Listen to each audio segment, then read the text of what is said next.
The hum of the orbital station's life support systems provided a constant backdrop to Dr. Maya Tran's work. She'd grown so accustomed to it, over the past 3 weeks, that she only noticed it now, in the tense silence that had fallen over the research bay.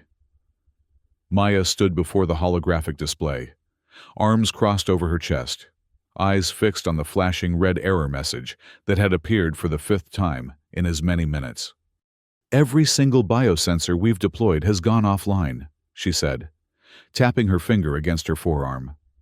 "That's 37 units, all failing at exactly the same moment. This isn't equipment failure." Station Commander Ruiz leaned against the console beside her. Dark eyes narrowed at the display. "Your apex beast again?" "It has to be," Maya replied. "Nothing else on Veros 9 could generate an electromagnetic field powerful enough to knock out our entire sensor grid. This is why we came here, Commander." Elena Ruiz straightened, adjusting the collar of her Interstellar Exploration League uniform. The silver insignia at her shoulder, Earth nestled among stars, caught the light. "The League sent us to observe and document from orbit. Dr. Tran, not to engage." Maya turned back to her workstation, pulling up the data from the last functional moments of their sensors. The screens around her reflected in her glasses as she manipulated the holographic displays with practiced gestures. "Look at this bioelectric signature," she said, expanding a particular waveform with her hands. "It's unlike anything we've ever documented. The energy output alone suggests a neurological complexity that rivals our own." Behind her, Rajan Singh, the expedition's bioengineer, whistled low. "That can't be right. The preliminary scans classified Veros 9 as presentient." "Preliminary scans from 50 kilometers up," Maya countered. "We're supposed to be the first detailed survey team, and we can't even keep our equipment running long enough to collect meaningful data." She spun to face Commander Ruiz. "We need to go down there." The commander's expression hardened. "The League's protocols are clear. No direct contact until we've completed a full orbital assessment." "It's been 3 weeks and we have nothing!" Maya gestured at the dead sensors on the display. "Whatever this creature is, it's actively avoiding our observation. That alone makes it worth studying up close." From the far side of the research bay, a soft click whistle interrupted the argument. Kallax, the Treen observer assigned to their mission, stepped forward on 3 graceful limbs. The amphibious being's translucent skin shifted from a neutral blue to a concerned violet. "The galactic community assigned this world Category 4 biosafety restrictions for good reason," Kallax said. Universal translator, rendering the clicks and whistles into smoothly accented English. "The evolutionary arms race on Veros 9 has produced apex predators of unusual sophistication. Your species has only been part of the community for 60 years. Perhaps you should respect the wisdom of those who have explored such worlds for millennia." Maya bit back her initial response. The Trine had been one of the first species to welcome humanity into the galactic community, but their patronizing attitude still grated. "With all due respect," she said carefully, "Earth was once considered a Category 3 death world itself. Humans evolved alongside predators too. We understand dangerous ecosystems." Kallax's skin rippled with blue-green skepticism. "Understanding and surviving are different matters. Which is exactly why we need direct observation," Maya persisted, turning back to Commander Ruiz. "I'm proposing a small landing party, just enough to set up mobile sensors and collect biological samples. 3 days, maximum." Ruiz frowned. "The League would need to approve." "Which would take weeks," Maya interrupted. "By then, whatever disrupted our sensors could be gone, migrated to another region entirely. This is the opportunity of a lifetime." The commander's comm unit chimed. She glanced at it and sighed. "The daily report to headquarters is due. We'll continue this discussion later." She fixed Maya with a stern look. "No rash decisions. Dr. Tran, that's an order." As Ruiz left the research bay, Rajan moved closer to Maya, speaking in a low voice. "You're not giving up, are you?" Maya watched Kalax drift toward the observation dome, apparently losing interest in their human disagreement. She lowered her voice. 60 years. Rajan, that's how long humanity has been the new kid in the galactic neighborhood. Every other species still treats us like we're one step up from cave people. She nodded toward the planet, visible through the dome, a swirling mass of purple and green. Down there is something the community has classified as the most dangerous predator on a world full of killers. And it's smart enough to disable our technology. Don't you want to see it for yourself?" Rajan's expression wavered between excitement and apprehension. "Of course I do, but—" "Then help me prepare a shuttle," Maya said. "We can be down and back before the League even knows we've gone." "You're talking about violating direct orders," Rajan whispered. "We could lose our credentials." Maya's dark eyes flashed. "Or make the discovery that proves humanity deserves its place among the stars." The plan came together with surprising speed.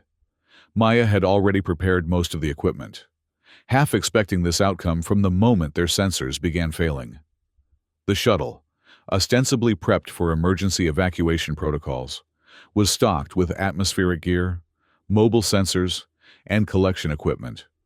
Commander Ruiz's call with League headquarters lasted longer than usual, giving them the window they needed. Kalax had retreated to private quarters, following the Treen custom of afternoon meditation. Only the junior crew remained on the command deck, and they were easy enough to distract with a fabricated systems diagnostic. 3 hours after their argument in the research bay, Maya found herself strapped into the pilot's seat of the exploration shuttle, initiating launch sequences. Beside her, Rajan looked decidedly less confident than he had during preparation. "We're really doing this," he muttered, checking his harness for the 4th time. "We really are," Maya confirmed, fingers dancing across the controls. "Depressurization complete. Launch window in 15 seconds. From the rear compartment, a voice spoke up. "I hope you've calculated the atmospheric entry correctly. Dr. Tran, I'd hate to burn up because you were too busy planning your mutiny to check the numbers." Maya spun in her seat. Elena Ruiz stood in the doorway to the cabin, arms crossed, expression unreadable. "Commander," Rajan squeaked, "we were just disobeying direct orders and potentially causing an interstellar incident?" Ruiz finished for him. "Yes. I gathered that when I found my shuttle being prepped without authorization." Maya's heart sank. "I can explain." "Save it," Ruiz said, moving forward to take the co-pilot seat. She nudged a stammering Rajan toward the rear compartment. "If we're doing this, we're doing it properly." Maya blinked in confusion. "You're coming with us?" "Someone needs to make sure you don't get yourselves killed," Ruiz replied, taking control of the navigation systems. "Besides, headquarters agrees with your assessment." "They do." Ruiz's stern expression cracked into a slight smile. "Not exactly, but they've authorized a limited atmospheric probe to assess electromagnetic anomalies. They didn't specifically prohibit that probe from carrying personnel." Maya felt a rush of vindication. "So we have permission!" "We have a loophole," Ruiz corrected. "One that will close very quickly if we don't move now. Launch window in 5 seconds." The shuttle detached from the orbital station with a soft shudder. Maya watched through the view screen as their home of the past 3 weeks receded against the backdrop of stars. Below them, Veros 9 waited, its purple-tinted atmosphere swirling with electrical storms. "Atmospheric entry in 90 seconds, Ruiz announced. "Stealth systems engaged." "Stealth?" Maya asked, surprised. "I didn't think this shuttle had—" "It doesn't. Officially," Ruiz said without elaborating. "But the League likes to keep certain capabilities unlisted in the manifest, especially when operating near community observation posts." Maya glanced back at Rajan, who looked as surprised as she felt. The implication was clear. The Exploration League had its own agenda. separate from the official position of peaceful scientific inquiry. The shuttle began to shudder as they hit the upper atmosphere. Flames licked at the view screen as the hull heated from the friction. Maya gripped her harness, knuckles white, as the vibrations intensified. "Interference patterns detected," Rajan called from the sensor station. "Similar to what knocked out our orbital sensors." "Source?" Ruiz demanded. "Difficult to pinpoint. It seems to be everywhere."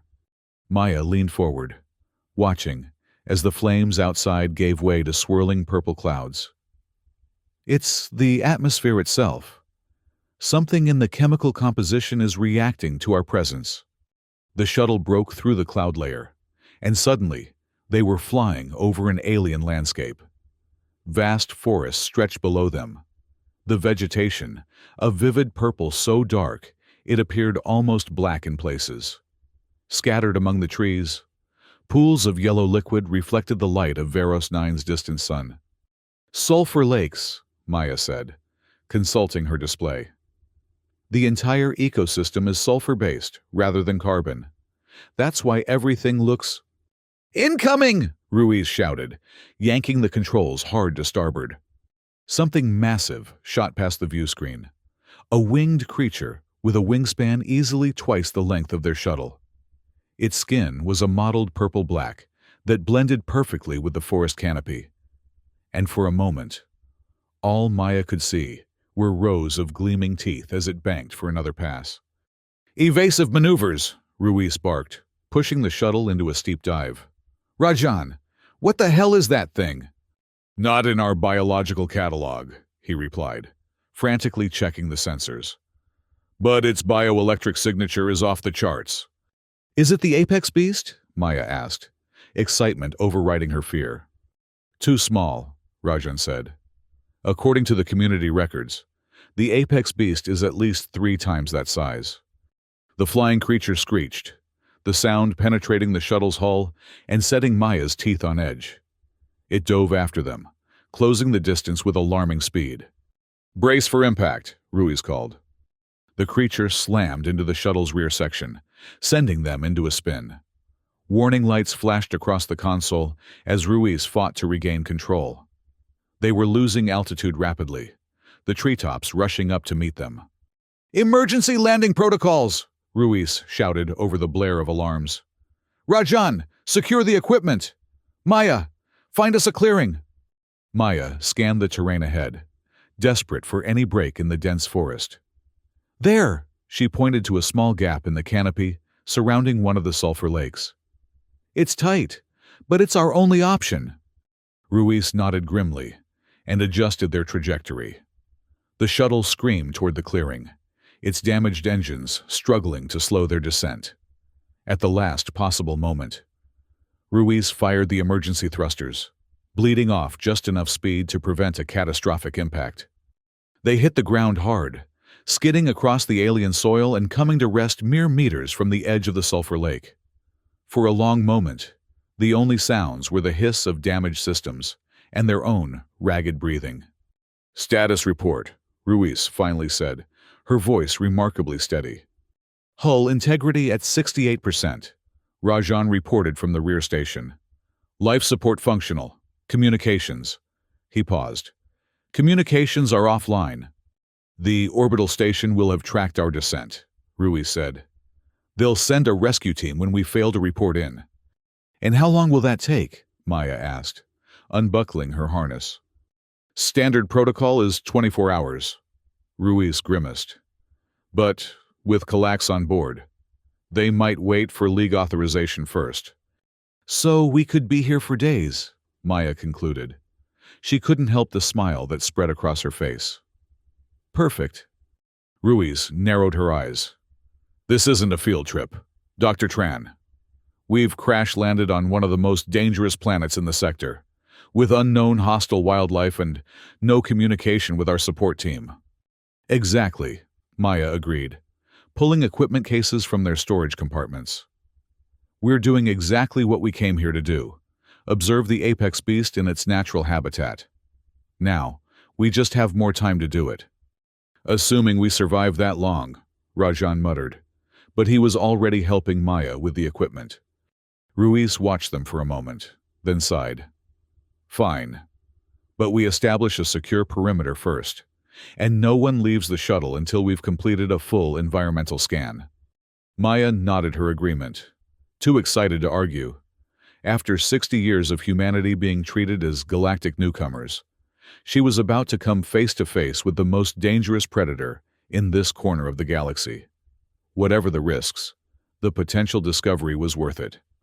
The air of Veros 9 smelled of rotten eggs and ozone, a combination that had Maya wrinkling her nose as she stepped onto alien soil for the first time. Their environmental suits filtered the worst of it, but enough seeped through to make her eyes water. Sulfur content in the atmosphere is 32%, Rajan reported, consulting his handheld analyzer. Oxygen only 15%. We definitely need the suits. Keep your helmet sealed, Ruiz instructed, scanning the tree line with a League-issue pulse rifle. The weapon looked out of place against her scientific expedition uniform. Movement in the forest, 2 o'clock. Maya followed her gaze but saw nothing beyond the strange purple vegetation. The trees, if they could be called that, resembled earth bamboo more than traditional trees, growing in dense clusters with thin, flexible trunks that swayed even without wind. Between them, low-growing bushes sprouted yellow pods that occasionally burst, releasing clouds of spores into the air. The entire ecosystem is in constant motion, Maya observed, recording everything with her ocular implants. Even the plant life seems semi-mobile. All the more reason to establish our perimeter quickly, Ruiz replied. Rajan, set up the mobile sensors. Maya, help me with the defensive barrier. They worked methodically, setting up a ring of energy emitters around the shuttle. The barrier they projected wouldn't stop a determined predator, but it would alert them to anything crossing the perimeter. Rajan's mobile sensors, meanwhile, began collecting atmospheric and biological data, transmitting everything to their shuttle's protected data core. As the violet sun of Veros 9 began to dip toward the horizon, casting long shadows across their makeshift camp, Maya found herself growing impatient.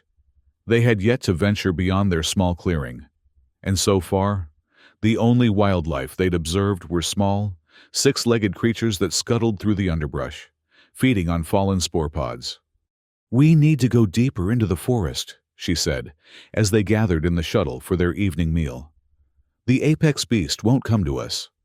The apex beast is exactly why we're staying put for now, Ruiz countered. The League's briefing was clear. It hunts at night. Which means night is when we should be observing it, Maya argued. We came all this way. We crashed all this way, Rajan corrected with a nervous laugh. I'm with the commander on this one. Let's get a full day's data before we start trekking through an alien forest, looking for the planet's top predator. Maya wanted to push back, but she recognized the wisdom in their caution.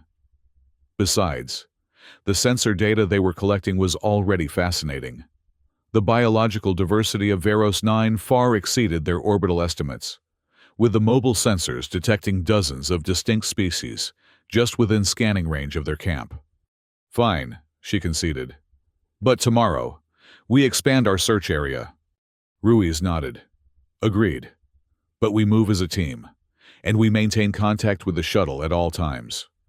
That night, lying in her narrow bunk aboard the damaged shuttle, Maya found sleep elusive. Every sound from the alien forest outside set her nerves on edge, not from fear, but from excitement. Somewhere out there, the creature that had disabled their orbital sensors was moving through the darkness. The thought was thrilling. She was still awake when the first alarm sounded. Perimeter breach, Ruiz's voice came over the shuttle's internal comm. Northeast quadrant! Maya was on her feet instantly, grabbing her environmental suit and helmet. By the time she reached the shuttle's main cabin, Ruiz was already at the view screen, rifle in hand. Movement in the trees, the commander reported. Multiple signatures. Rajan appeared beside Maya, eyes wide with a mixture of fear and scientific curiosity. The sensors are picking up at least 6 distinct life forms, all larger than anything we've cataloged so far. "Can we get visual?" Maya asked, peering at the darkness outside. As if in answer, a powerful spotlight mounted on the shuttle's exterior swiveled toward the tree line. The beam cut through the night, illuminating the swaying purple vegetation, and something else, something that moved with deliberate purpose.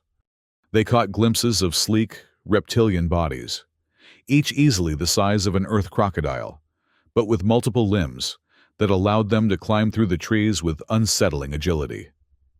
Their scales reflected the spotlight with an iridescent shimmer, and their eyes, 6 or more on each elongated head, glowed with a predatory intelligence. "They're coordinating," Ruiz said, her voice tight. "Look at their movement pattern." She was right. The creatures were spreading out, encircling their camp with what could only be described as tactical precision. One would move forward, drawing their attention, while others used the distraction to advance from different angles. "They're testing our defenses," Maya realized. "They're intelligent." "Intelligent enough to know we don't belong here," Rajan muttered. One of the creatures, larger than the others, emerged partially from the tree line. It raised its head, multiple eyes blinking in sequence, and emitted a series of clicking sounds that resonated through the clearing. "It's communicating," Maya breathed, activating her recording implants. "This is unprecedented." "It's coordinating an attack," Ruiz corrected. She moved to the shuttle's control panel and activated the external speakers. A high-pitched tone blasted across the clearing, causing the creatures to recoil. "That should buy us some time." The League's Xenobiology division found that most Veros predators have sensitive auditory systems. The creatures retreated into the forest, their movements agitated, but no less coordinated. The leader gave one final series of clicks before disappearing into the darkness. "They'll be back," Ruiz said, lowering her rifle. "And in greater numbers." "Did you see the way they moved?" Maya couldn't contain her excitement, despite the danger. The level of cooperation, the communication patterns, they were behaving like a trained military unit, not wild animals. "Which means we're drastically outmatched," Rajan pointed out. "We should call for immediate extraction." "Communications are still down," Ruiz reminded him. "And even if they weren't, the earliest a rescue team could reach us is tomorrow afternoon." Maya's mind was racing. "These creatures aren't the apex beast. They're too small, and they hunt in packs. The beast is solitary, according to the community records." "How does that help us?" Rajan asked. "Because these creatures must be the beast's prey," Maya explained. "Or its competition. Either way, they clearly don't want to be here when it arrives." She turned to Ruiz. "We need to track them." Ruiz stared at her. "You want to follow the pack of intelligent predators that just tried to surround and presumably eat us?" "They weren't hunting us," Maya insisted. "They were assessing us. And something scared them off. Something bigger than our sonic deterrent." "The apex beast," Rajan said, understanding dawning. "Exactly. These creatures know its hunting patterns, its territory. If we want to find the beast, we follow them." Ruiz looked between them, clearly weighing their limited options. "We wait until daylight," she finally decided. "And we bring everything we need for a quick retreat." Maya spent the remaining hours of darkness preparing their equipment with meticulous care. By the time Veros 9's violet sun crested the horizon, bathing the alien landscape in lavender light, she had assembled 3 packs containing emergency rations, portable sensors, and collection tools. The forest looked different by day. No less alien, but somehow less threatening. The purple vegetation glistened with dew-like moisture that caught the light in rainbow patterns. Above, flying creatures with translucent wings drifted between the swaying bamboo trees, feeding on the spores that continuously released into the air. "The sensors detected residual energy signatures from our nocturnal visitors," Rajan reported as they prepared to depart. They headed west, toward that ridge. He pointed to a rocky outcropping visible above the tree line, about 2 kilometers distant. That's our destination, then, Maya said, shouldering her pack. Ruiz finished setting the shuttle's automated defenses. I've programmed the barrier to maximum intensity. Nothing's getting inside while we're gone, and I've set an emergency beacon to activate at sunset, if we haven't returned. Maya nodded her understanding. We'll be back well before then. The trio moved into the forest, Ruiz taking point with her rifle, Rajan in the middle monitoring their sensor equipment, and Maya bringing up the rear, recording everything she saw. The ground beneath their boots was spongy, composed of decaying vegetation that had adapted to the sulfur-rich environment. Each step released small puffs of yellow dust that swirled around their ankles. Fascinating metabolic adaptation, Maya noted, collecting a sample of the soil. The plant matter is breaking down into elemental sulfur rather than carbon. I've never seen anything like it. Stay focused, Ruiz reminded her. We're tracking predators, remember? They followed the energy signatures left by the creatures, moving deeper into the alien forest. The bamboo trees grew denser, their trunks twisting together in natural archways that forced the humans to duck and weave. The air grew thicker, heavy with spores and the ever-present smell of sulfur. The trail is getting stronger, Rajan reported, after they'd been walking for nearly an hour. They definitely came this way, and recently too. Look at the vegetation, Maya said, pointing to the bamboo trees ahead. Several had been snapped clean through, their flexible trunks hanging limply. Something big moved through here. Or something scared, Ruiz suggested. These breaks are chaotic, not the work of a methodical predator. They pushed forward, and the signs of disturbance grew more pronounced.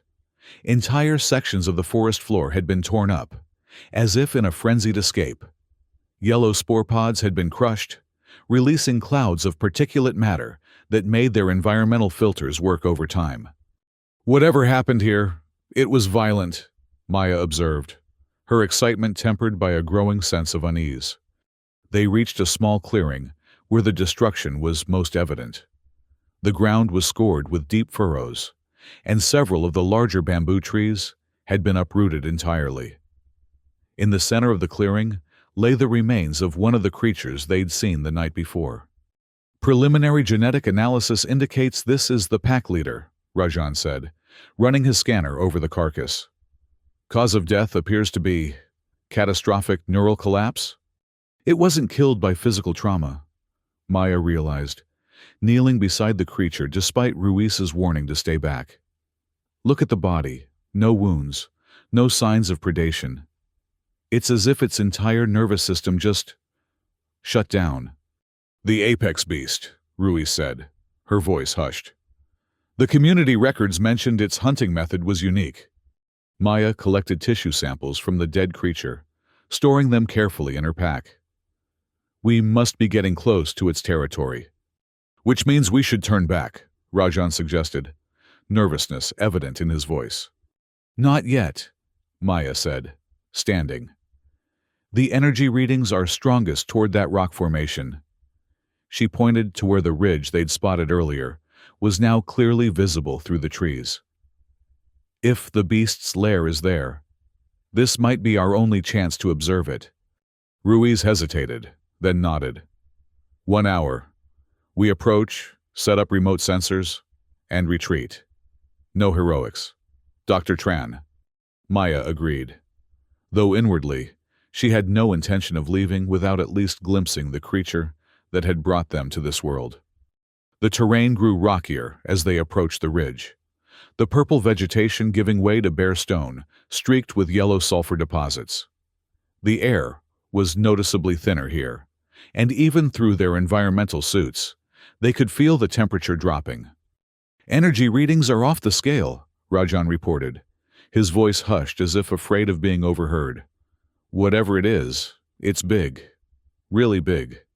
And close, Ruiz added, rifle at the ready. Set up the sensors here. We'll monitor from a safe distance.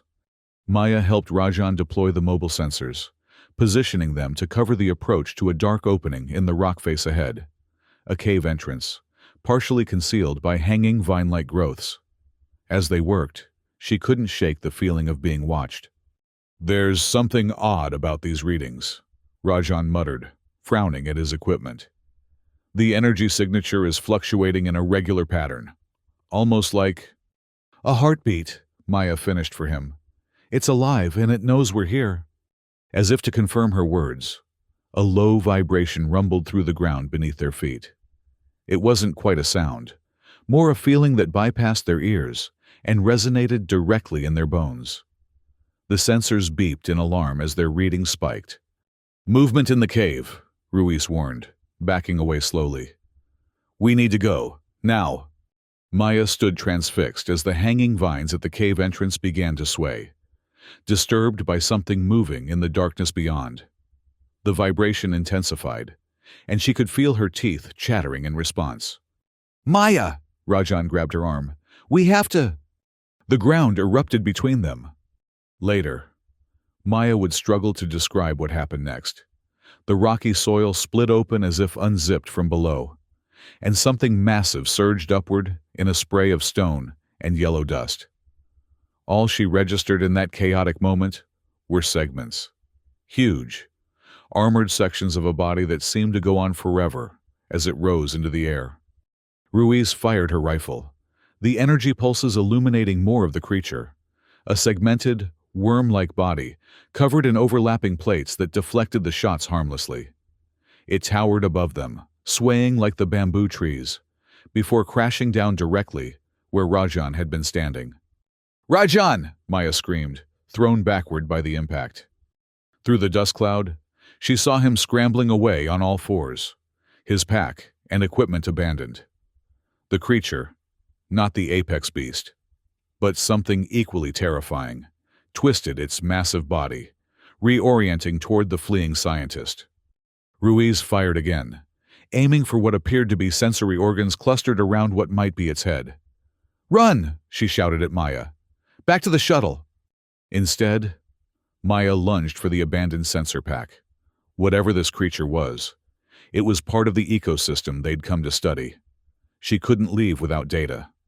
The worm thing sensed her movement and coiled in her direction. Up close, she could see that what she'd taken for armored plates were actually crystalline growths, semi-transparent and filled with pulsing yellow fluid. The creature had no visible eyes, but the sensory cluster at its front end quivered as it detected her presence. Ruiz grabbed Maya by the suit collar and yanked her away, just as the creature struck, its crystalline head smashing into the ground where she'd been standing. The impact shattered several of the crystals, spraying caustic yellow fluid that hissed where it touched the rock. "Move!" Ruiz ordered, half-dragging Maya backward. This time, Maya didn't resist. They retreated rapidly, Rajan already ahead of them, fleeing through the purple forest.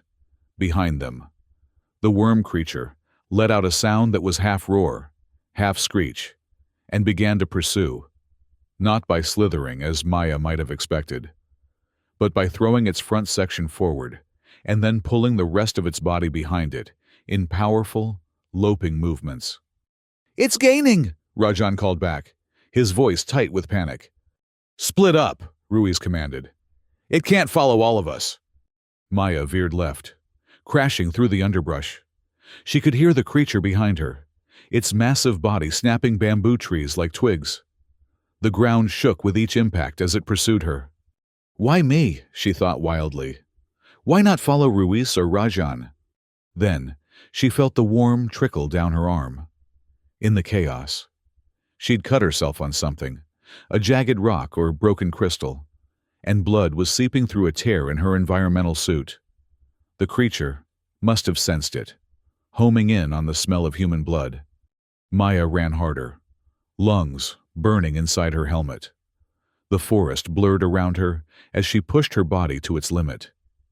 She didn't know where she was going anymore, only that she needed to put distance between herself and the monster behind her. The ground suddenly dropped away beneath her feet.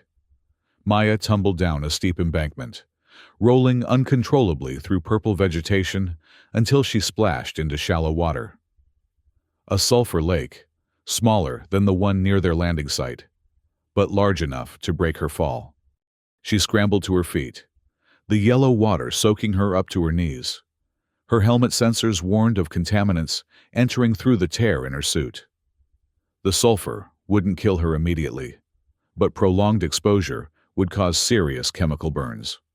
The worm creature appeared at the top of the embankment, its massive form silhouetted against the violet sky. It paused, sensory cluster quivering, as if uncertain about following her into the water. Maya held perfectly still, hardly daring to breathe. For a long moment, predator and prey remained frozen in a tableau of indecision. Then, the creature withdrew, its segmented body pulling back into the forest with surprising speed for something so large. The ground trembled one final time, and then there was silence. Maya stood in the sulfur lake, blood mixing with the yellow water around her, and tried to process what had just happened. The creature had her at its mercy. Why retreat? A splash behind her broke the silence. Maya spun, expecting to see the worm thing attacking from another angle, but instead found Ruiz wading into the lake, rifle still clutched in her hands. "Are you injured?" the commander asked, moving quickly to Maya's side. "Minor cut," Maya replied, indicating the tear in her suit. "But I think it saved my life. The creature was tracking my blood." Ruiz helped her to the shore, where Rajan waited, still breathing hard from their flight. "We got lucky," he said. "That thing could have killed us all." "But it didn't," Maya pointed out. "It had me cornered and then just left." She looked back toward the forest, mind racing. "Something scared it off." "You think the apex beast is nearby?" Rajan asked, voice dropping to a whisper. "I think we need to find out," Maya said. She checked her pack, relieved to find her collection tools intact. "But first, I need to repair this suit before the sulfur does permanent damage." They retreated to higher ground, where Maya quickly patched the tear in her environmental suit. The cut on her arm was superficial, but it continued to seep blood through the temporary bandage she applied. "We should return to the shuttle," Ruiz said firmly. "We've lost most of our sensing equipment, and now we know there are predators here even more dangerous than we anticipated." "The worm thing isn't what we came for," Maya countered, "and something drove it away, something it fears." "All the more reason to leave," Rajan argued. Maya shook her head. "Don't you see? This is exactly what we've been looking for. The apex beast must be nearby." She looked down at her bleeding arm. "And I think I know how to find it." "Absolutely not," Ruiz said, immediately understanding. "You are not using yourself as bait." "Not bait," Maya corrected. "A tracking system." She pulled a small device from her pack, a biometric sensor normally used to monitor vital signs. "If the apex beast is attracted to blood like the worm creature was, we can use this to track its movements." "And how exactly do you plan to get your blood to the beast without the rest of you following?" Rajan asked, skeptically. Maya smiled. "The same way we track endangered species on Earth. We create a trail and observe from a safe distance." Ruiz looked unconvinced. But they were running out of options. Their equipment was damaged. They were lost in an alien forest, and night would fall in a few hours. "Fine," she finally agreed. "But at the first sign of danger, we abort. No arguments." They set up a makeshift tracking system using what remained of their equipment. Maya's blood, diluted with sterile solution to make it go further, was placed in small capsules designed to release their contents at timed intervals. They positioned these in a widening spiral, leading away from their position. Each capsule linked to Rajan's handheld scanner. "The biometric sensor will alert us if anything with a large energy signature approaches the blood samples," Maya explained as they finished the preparations.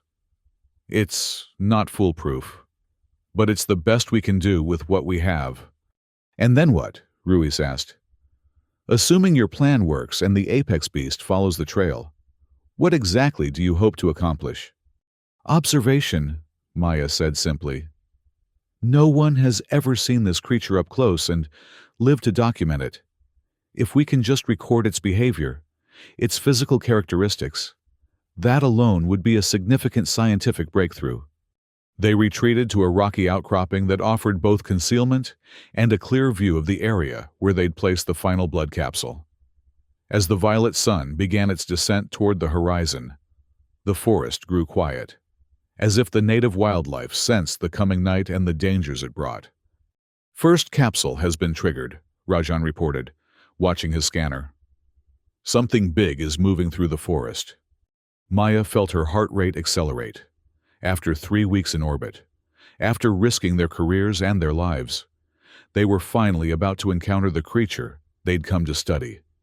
Second capsule activated, Rajan whispered. It's following the trail. Energy signature? Ruiz asked, adjusting her position to get a better view of the forest below. Massive, Rajan replied.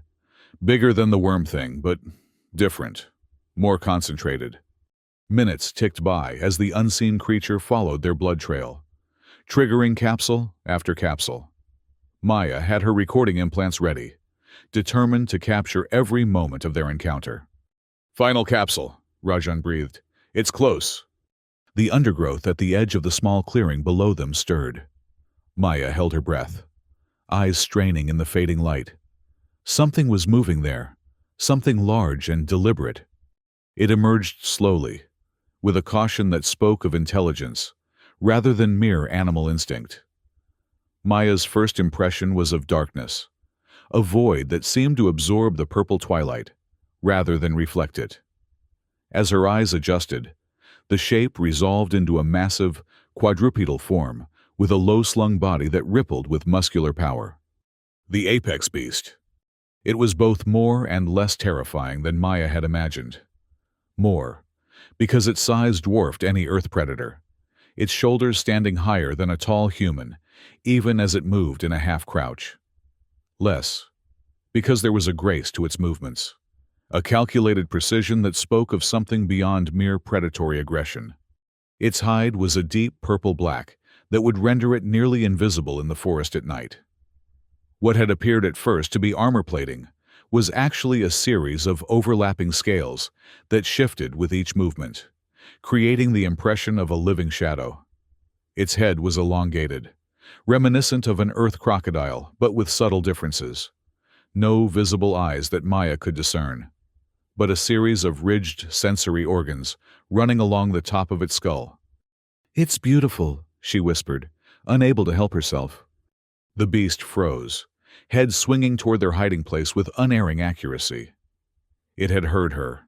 Impossible at this distance, unless its auditory capabilities far exceeded their estimates. "Don't move," Ruiz breathed, her rifle trained on the creature below. The beast lowered its head, seeming to sniff at the final blood capsule. Its nostrils, 4 of them, arranged in a diamond pattern, flared as it took in the scent of human blood. Then, with a deliberate motion that chilled Maya to her core, it looked directly at her hiding place. It sees us, she realized, or senses us, somehow. The beast began to move toward their outcropping, its gait shifting from a cautious prowl to a purposeful stride. There was no aggression in its movement, just inexorable intent. It covered ground with alarming speed, closing half the distance before they could react. "We need to move," Ruiz hissed, backing away from the edge. "Now!" Rajan was already retreating, his scanner forgotten in his haste. Maya hesitated, torn between scientific curiosity and self-preservation.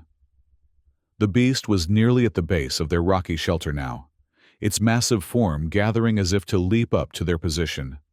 "Maya!" Ruiz grabbed her arm, the injured one, causing a fresh trickle of blood to seep through the bandage.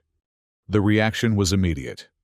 The beast stopped, its entire body going rigid, its head tilted, sensory ridges rippling, as it detected the fresh blood scent. A low vibration emanated from it, not quite a growl, but a subsonic resonance that Maya felt in her chest rather than heard. And then the most extraordinary thing happened. The apex beast, the most feared predator on a world of killers, a creature that had the community itself designating an entire planet as restricted, dropped to the ground as if shot. Its massive body went limp, head lolling to one side, limbs splayed in what appeared to be death throes. But there had been no shot, no attack. Nothing had touched it. "What the hell?" Ruiz breathed, her rifle still trained on the seemingly lifeless beast. "It's playing dead?" Rajan suggested, incredulous. Maya stared in fascination. "Not playing. Actually shutting down its biological functions." She pointed to the creature's chest, where the scaled hide had parted slightly to reveal what appeared to be specialized breathing organs. "Look, it stopped respiration." Why would the apex predator of an entire ecosystem play dead at the scent of human blood? Ruiz asked. A smile slowly spread across Maya's face as understanding dawned. "Because it's not the apex predator," she said softly. "We are." The three humans stood frozen, staring down at the seemingly lifeless beast. Minute passed into minute, and still it didn't move. "This has to be some kind of trap," Ruiz said, refusing to lower her weapon. "No predator just shuts down like that." "Unless it's an extreme biological defense mechanism," Maya countered. She was already moving toward the edge of the outcropping, intent on getting closer. "Dr. Tran," Ruiz warned, "do not approach that creature." Maya paused, turning back to her companions. "Commander, we've just witnessed something unprecedented in xenobiology. The most dangerous predator on Veros 9 appears to have an extreme aversion to human biochemistry. Don't you understand what this means?" "That we should leave while it's incapacitated," Rajan suggested hopefully. "That we need to document this properly," Maya insisted. "This discovery could redefine humanity's place in the galactic ecological hierarchy." Before Ruiz could stop her, Maya began making her way down the rocky slope toward the motionless beast. She moved carefully, recording everything with her ocular implants. As she drew closer, she could see subtle details invisible from a distance: the iridescent sheen of the creature's scales, the complex patterns of its sensory ridges, the way its nostrils remained slightly open despite its death-like state. "Careful," Ruiz called down, following Maya with her rifle trained on the beast. "We don't know how long this state lasts." Maya approached the beast with a scientist's methodical caution, circling it at a safe distance before daring to move closer. It gave no indication of awareness, its massive body completely still except for the faintest tremor that ran through its scales at irregular intervals. "Rajan, I need the collection tools," she called up to her colleague. "If we can get tissue samples, we might be able to identify what chemical trigger in human blood causes this response." Rajan hesitated, looking to Ruiz for guidance. The commander nodded reluctantly. "Bring the equipment. I'll cover her." As Rajan gathered their remaining scientific tools, Maya continued her observations. The beast was even larger up close, easily 7 meters from snout to tail, with limbs thick as tree trunks. Yet, for all its size, there was an elegance to its form, a perfect adaptation to its environment. "This isn't just a predator," she murmured, recording her observations aloud. The sensory apparatus, the neural structure visible through the semi-translucent scales at the base of the skull. This creature has intelligence comparable to Earth dolphins or higher primates. Rajan arrived with the collection kit, his movements jerky with nervous energy. "Let's be quick about this," he said, handing Maya a tissue sampler. "I don't trust this situation." Maya worked efficiently, collecting scale samples, swabs from the creature's nostrils, and a minute amount of the fluid visible between its armor-like scales. Each sample was carefully preserved and labeled, potential keys to understanding the beast's unique biology. "I want to try something," she said, glancing at Ruiz, who maintained her position on the rocks above, rifle at the ready. "A controlled experiment." Maya, no, Rajan protested, guessing her intent. We have enough samples. We need to confirm the trigger, Maya insisted. She unwrapped the bandage on her arm, exposing the cut that had begun to clot. With a small probe from the collection kit, she gently reopened the wound, allowing a few drops of fresh blood to well up. Dr. Tran, I order you to step away from that creature, Ruiz called down, her voice taut with tension. Maya ignored her, focused entirely on her experiment. Carefully, she held her arm near, but not touching, the beast's nostrils. The response was immediate. A violent tremor ran through the creature's entire body, and the sensory ridges along its skull flattened completely. If it had been playing dead before, now it seemed to be trying to minimize even its biological footprint. Fascinating, Maya breathed. It's not just an aversion, it's terror. This creature is fundamentally afraid of human biochemistry. That's our cue to leave, Rajan said, backing away. Before it decides fear isn't working and tries aggression instead. Maya nodded reluctantly, rebandaging her arm. They had what they came for: samples, recordings, and a revolutionary observation about the apex beast's behavior. It was time to find their way back to the shuttle. As they retreated up the rocky slope to rejoin Ruiz, Maya cast one last glance at the beast. It remained motionless, committed to its biological shutdown. Only when they were several hundred meters away, moving quickly through the purple forest toward what they hoped was the direction of their landing site, did Rajan's scanner detect movement from the clearing. It's recovering, he reported. Energy signature returning to normal levels. Is it following us? Ruiz asked, taking point as they navigated the alien terrain. No, Rajan replied, sounding relieved. It's moving in the opposite direction, rapidly. Maya smiled to herself. The most feared predator on Veros 9 was running away from them, from humans. A species the galactic community still regarded as newcomers, barely worthy of notice. That was about to change. The journey back to the shuttle proved more difficult than anticipated. Night had fallen completely, and the purple forest transformed in darkness, taking on new and disorienting qualities. Bioluminescent fungi sprouted from the bamboo trees, casting an eerie blue glow that played tricks on their vision.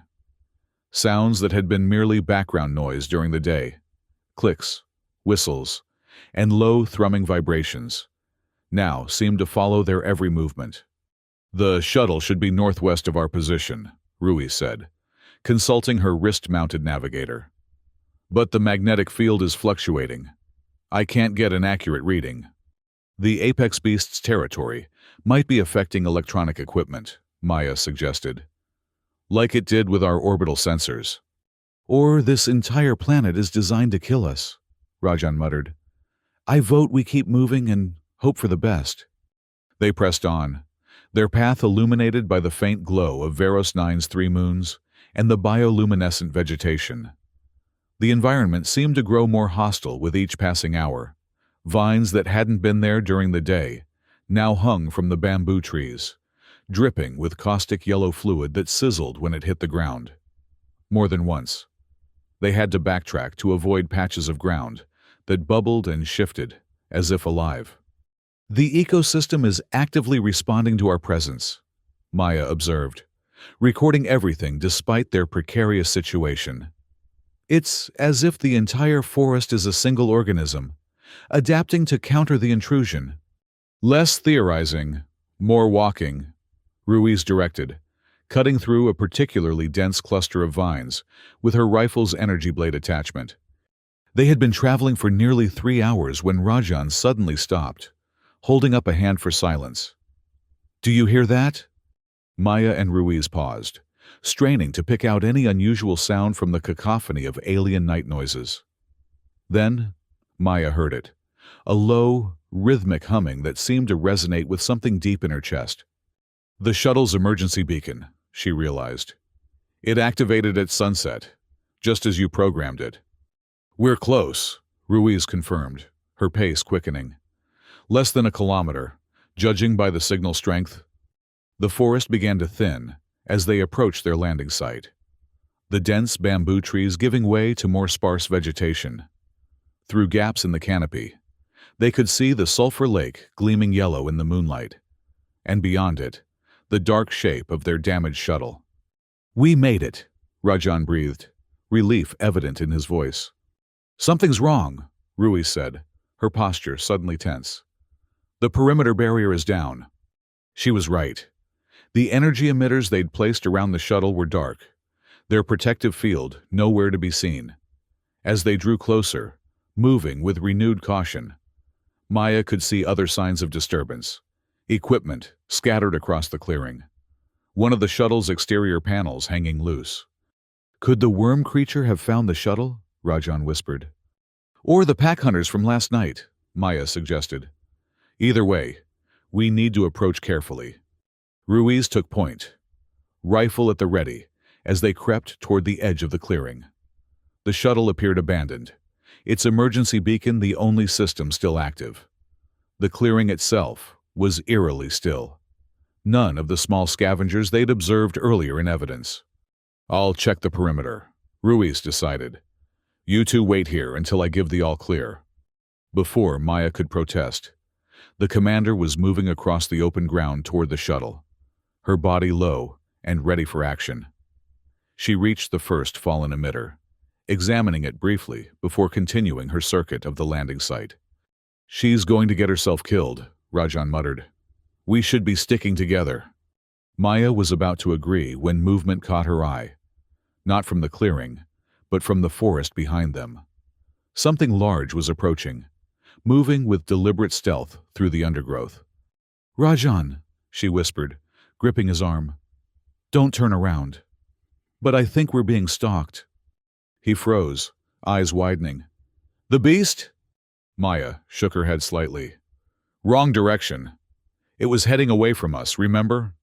The creature behind them was moving closer, its progress marked by the subtle shifting of purple vegetation. Maya calculated their options. They could try to signal Ruiz, but that might trigger an attack. They could run for the shuttle, but the open ground would leave them exposed. Or they could use what they had learned.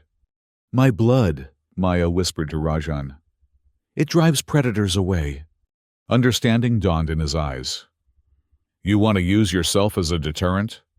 "Just enough to buy us time to reach the shuttle," she confirmed, unwrapping the bandage on her arm once more.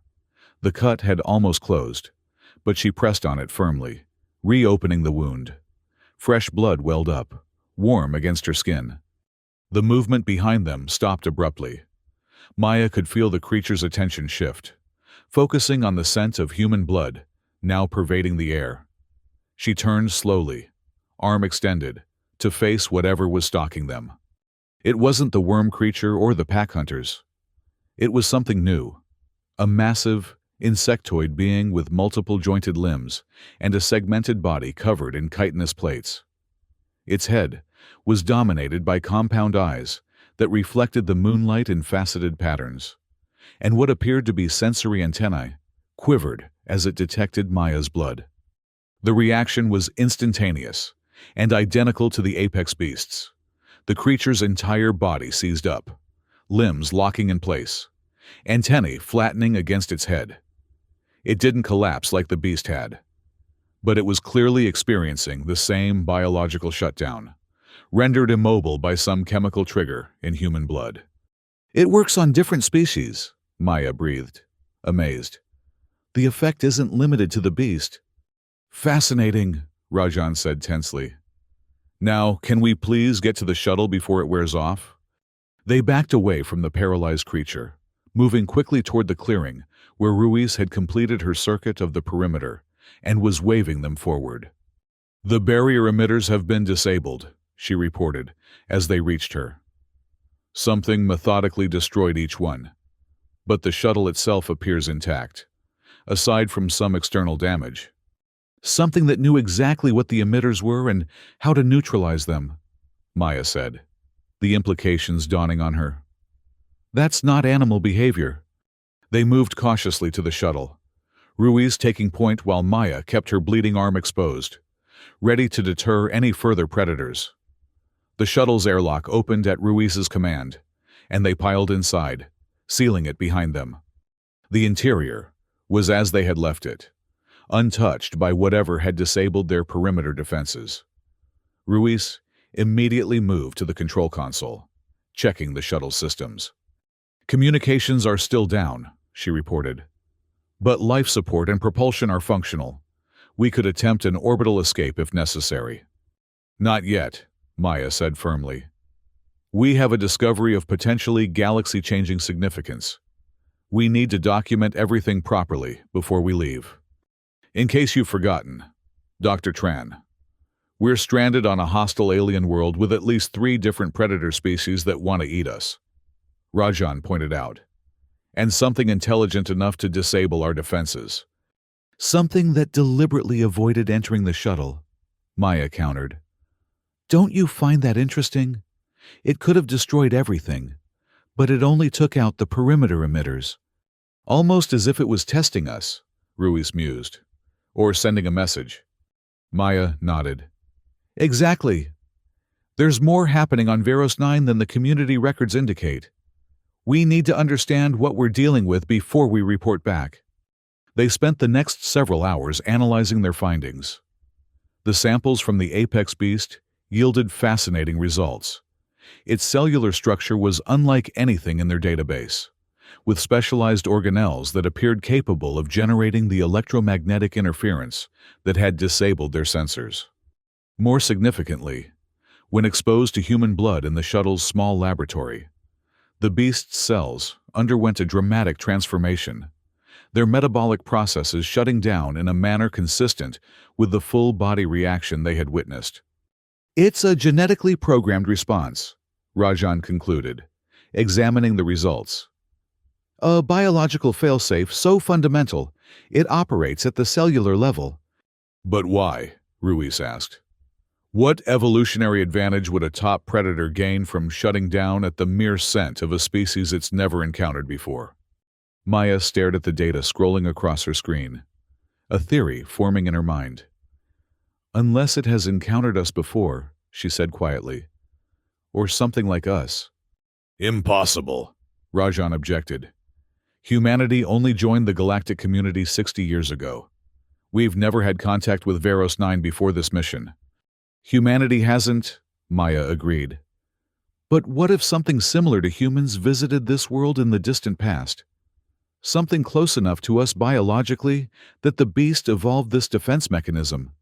"The community has restricted this planet for millennia," Ruiz pointed out. "No authorized expeditions until now." "Unauthorized, then," Maya suggested. "Or pre-community. There are gaps in the historical record going back millions of years.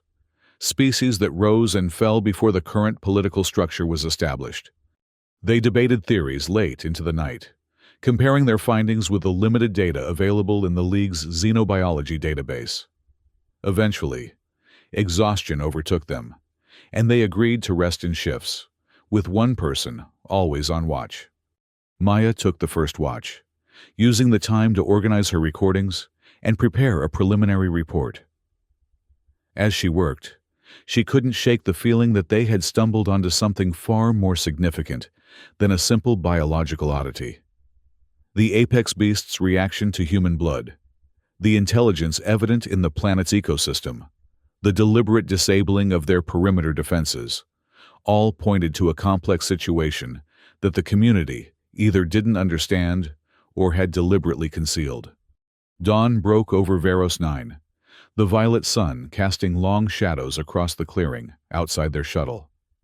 Maya, having finally surrendered her watch to Rajan a few hours earlier, awoke to the sound of the communication system chiming.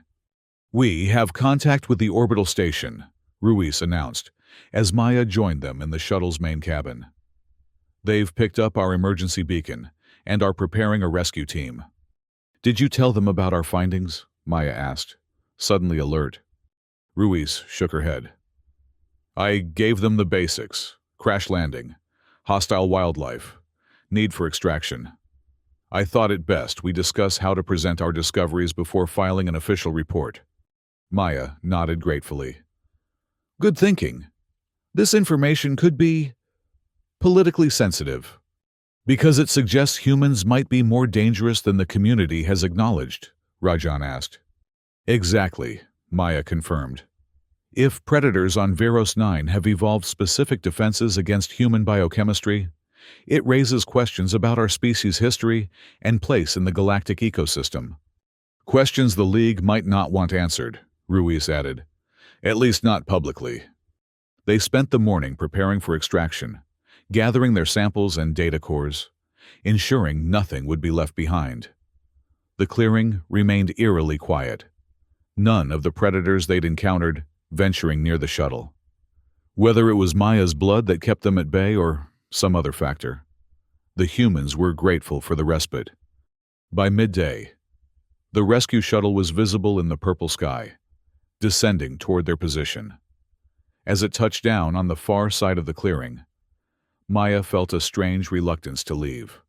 For all its dangers, Veros 9 had yielded discoveries beyond their wildest expectations, discoveries that might never be fully explored if the League decided to classify their findings. Kallax was the first to exit the rescue shuttle, the Trine's translucent skin shifting through patterns of blue and violet that indicated concern and relief. Behind the alien observer came a squad of League security personnel, weapons at the ready as they secured the perimeter. You have caused quite the diplomatic incident, Kallax said, by way of greeting. Translator rendering the clicks and whistles into mildly reproachful English. The Community Council is most displeased with this unauthorized excursion. We were investigating atmospheric anomalies, Ruiz replied smoothly. As authorized by League headquarters. Kallax's skin rippled with skepticism. And did these atmospheric anomalies require you to collect biological samples from restricted species? Maya stepped forward. We made a significant discovery, Observer Kallax, one that might necessitate reclassifying Veros 9's status in the community registry. The Trine's attention focused on her, compound eyes glistening. Explain. The apex beast, and possibly other predators on this world, have a biological aversion to human biochemistry, Maya said, choosing her words carefully. They shut down completely when exposed to human blood. It's a defense mechanism so fundamental, it operates at the cellular level. Kallax went still, skin shifting to a deep blue that Maya couldn't interpret. You have confirmation of this? Maya nodded. Tissue samples, bioscans, and direct observation. The evidence is conclusive. The Trine was silent for a long moment, inner membranes sliding over its eyes in what might have been the species' equivalent of deep thought. Finally, it spoke again. The Community Council will need to review these findings. All materials must be surrendered for verification before any conclusions are drawn. Of course, Maya agreed, though she had already secured backup copies of their most crucial data. We're scientists. We want the truth, whatever it may be. The evacuation proceeded quickly after that, the humans transferring to the rescue shuttle while League personnel recovered what they could from the damaged craft. As they prepared for departure, Maya gazed out at the purple forest one last time, wondering what other secrets Veros 9 might hold. The journey back to the orbital station passed in tense silence. Kallax remained apart from the humans, engaged in what appeared to be private communication via a device embedded in its translucent skin. The League security team was professional but distant, clearly under orders to minimize interaction with the rogue scientists. Upon reaching the station, Maya, Ruiz, and Rajan were immediately separated for debriefing. Maya found herself in a sterile conference room, facing a panel of League officials who had apparently arrived during their absence. The questioning was thorough, but not hostile.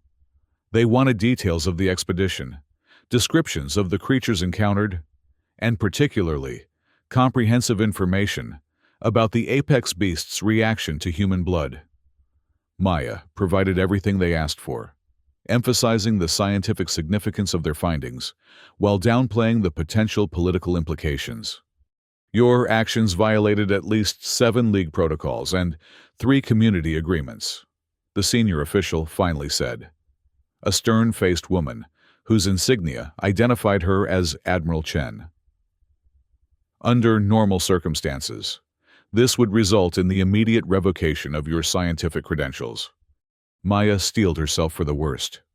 Her career, her life's work, all sacrificed for one impulsive expedition. But she couldn't bring herself to regret it. They had made a discovery that might change humanity's understanding of its place in the galaxy. However, the Admiral continued, given the exceptional nature of your findings, the League is prepared to take a more nuanced approach. Meaning? Maya asked cautiously. Meaning that your discoveries will be properly documented and submitted to the Community Science Council for review. You and your team will be credited as the primary researchers, though the circumstances of how the data was obtained will be adjusted in the official record. Relief washed over Maya, quickly followed by suspicion. What's the catch? Admiral Chen's expression remained neutral. The catch, Dr. Tran, is that certain aspects of your findings will be classified. Specifically, the apparent relationship between human biochemistry and predator behavior on Veros 9. This information could be misinterpreted or misused if released publicly. You mean it could elevate humanity's status in the community hierarchy? Maya said bluntly. If our biochemistry is naturally feared by apex predators, it suggests we might rank higher in the galactic food chain than previously acknowledged. Political considerations are not your concern, the Admiral replied coolly. Your concern is the advancement of scientific knowledge, which will proceed through the proper channels. Maya considered her options. She could fight, demand full disclosure, threaten to release the information independently, but that would likely end with her findings buried entirely and her career in ruins. I understand, she said at last, but I want assurances that the research will continue. Veros 9 offers unprecedented opportunities to study interspecies biochemical reactions. You will be appointed lead researcher on a sanctioned follow-up expedition, Admiral Chen promised. With full League support and community approval, the science will not be suppressed, Dr. Tran, merely contextualized appropriately. In the days that followed, Maya was reunited with Ruiz and Rajan, finding they had received similar offers. The League was moving with uncharacteristic speed to formalize their discoveries while controlling the narrative around them. Calax, meanwhile, had departed for the Community Council, ostensibly to deliver a full report on the expedition. 1 week after their return to the orbital station, Maya stood in the observation dome, watching as Veros 9 rotated slowly below. The purple-green world that had nearly killed them, and yet had yielded secrets beyond price. Penny, for your thoughts, Ruiz said, joining her at the viewport. Maya smiled. Just wondering what the community will make of our findings. Once they verify the apex beast's reaction to human blood, they can't ignore the implications. Which are that humanity's place in the galactic hierarchy might be very different than we've been led to believe. Maya turned to face her commander. Think about it.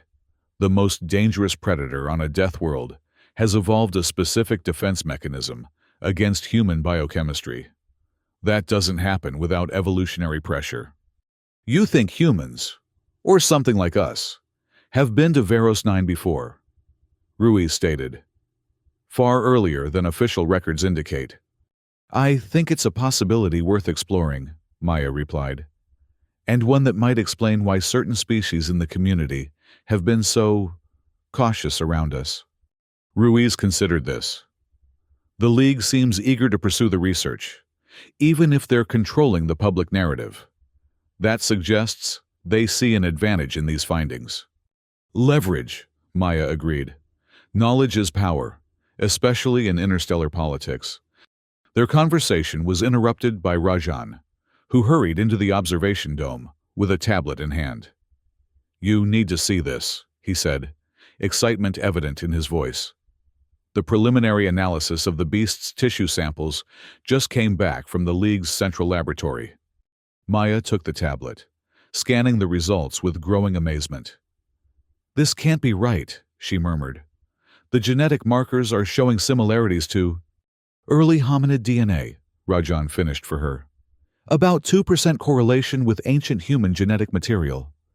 "That's impossible," Rui said, peering over Maya's shoulder at the data. Unless something from Earth, something related to humans, reached Veros 9 millions of years ago." Maya completed the thought. Long before recorded history, long before the community even existed. The implications were staggering. If early Earth life had somehow reached Veros 9, it meant humanity's cosmic footprint was far larger than anyone had imagined. It meant the careful control the community had maintained over interstellar travel might be built on a foundation of sand. "The League will classify this immediately," Ruiz predicted. "It rewrites too much history." "Let them try," Maya said, a smile spreading across her face. "But the truth has a way of emerging, Commander, one drop of blood at a time." As if to punctuate her words, the orbital station's communication system chimed with an incoming message. It was from community headquarters. The Science Council was requesting an immediate conference with the Veros 9 expedition team. The game was afoot, and humanity's place in the galactic order would never be the same.